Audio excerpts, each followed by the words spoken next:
Osama साहब ने दीप प्रज्वलित कर NIMS electro homeopathic medical college एवं कैंसर रिसर्च द्वारा आयोजित विश्व इलेक्ट्रो होम्योपैथिक दिवस 2026 एवं डॉक्टर काउंट सीजर मैटी की 217वीं जयंती समारोह का उद्घाटन किया।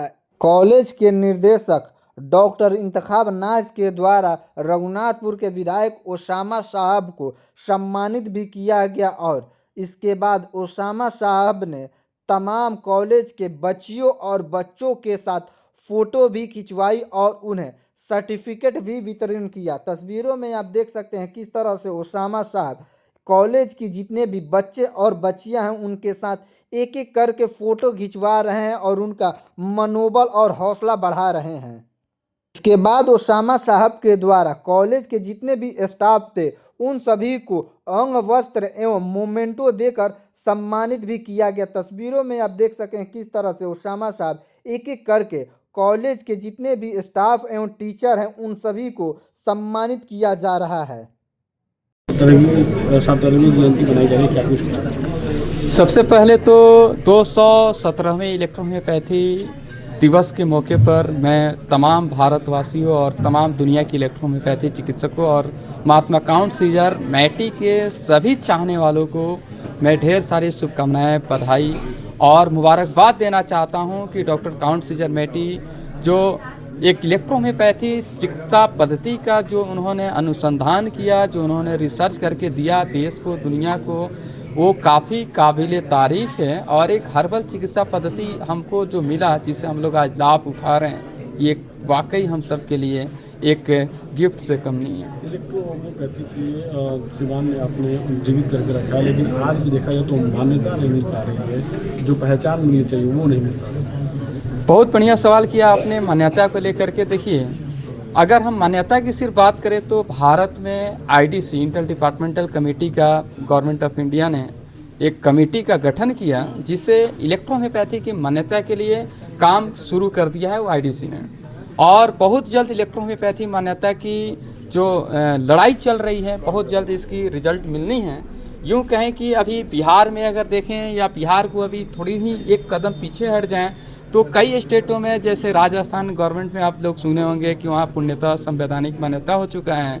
और राजस्थान के अलावा महाराष्ट्र में देखेंगे कई कदम आगे हैं। वहाँ पे आप मध्य प्रदेश में देखे होंगे, उत्तर प्रदेश में या और भी कई स्टेट्स में बहुत इलेक्ट्रो होम्योपैथी 2-4 स्टेप आगे जा चुका है।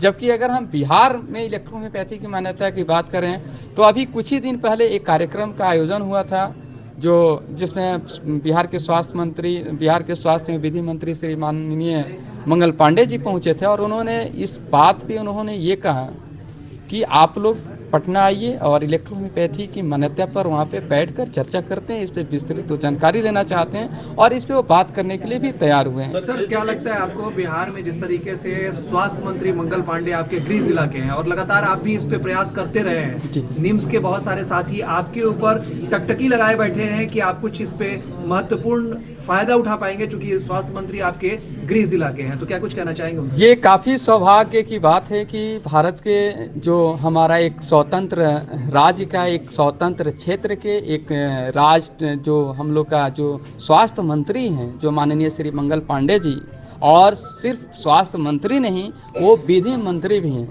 यानी कि जब भी इलेक्ट्रो होम्योपैथी की मान्यता की बात होगी तो विधि मंत्रालय का भी आवश्यकता पड़ना है। तो ये हम दोनों, ये जो हम लोगों की एक सौभाग्य की बात है। और रही बात हमारे क्षेत्र से होने का या हमारे सिस्टम या हम लोग के आसपास के होने का, तो ये भी एक सौभाग्य की बात है। और कहीं ना कहीं माननीय श्री मंगल पांडे जी से हम लोग उम्मीद, अगर जैसा आपने कहा कि लोग टकटकी लगाए हैं, बिल्कुल ऊपर वाले करें, ऊपर वाले का दुआएं हम सबके साथ हो कि लोगों को उम्मीद बने हैं। सर, एक सवाल है, जिस तरह से एलोपैथी, होम्योपैथी, आयुर्वेदिक का लोग आम लोग जानते हैं, उस तरह से इलेक्ट्रो होम्योपैथी के बारे में आम लोग भी जागरूकता का कम है, लोग जानते नहीं है, तो इसको कैसे प्रचार प्रसार है? क्या अभी हाल ही में अभी माननीय स्वास्थ्य मंत्री जी ने कहा था कि इसको जन जन तक पहुंचाइए, दूर दूर तक लोगों को बताइए। और जैसे जैसे हम लोग इलेक्ट्रोहोम्योपैथी की अवेयरनेस करेंगे, जैसे जैसे लोग इससे जुड़ेंगे, नए नए लोग जुड़ेंगे शिविर के माध्यम से, कॉलेज के माध्यम से, स्टूडेंट्स के माध्यम से, तो कहीं ना कहीं आम जनमानस तक ये इलेक्ट्रोहोम्योपैथी हर्बल चिकित्सा पद्धति लोगों तक पहुंचेगा और इससे विकास होगा, लोग इसको जानेंगे और समझेंगे। और बहुत जल्द, अभी आप ही के साथी ने रखा कि इलेक्ट्रोहोम्योपैथी की मान्यता की क्या परिस्थिति है। देखिए, मान्यता तो होना है। सर्वोच्च न्यायालय ने जो इलेक्ट्रोहोम्योपैथी अनुसंधान, शिक्षा और चिकित्सा के लिए जो मान्यताएं दे रखी है, यानी ये कहें कि जो अधिकार दे रखा है, वो तो आज भी लागू है।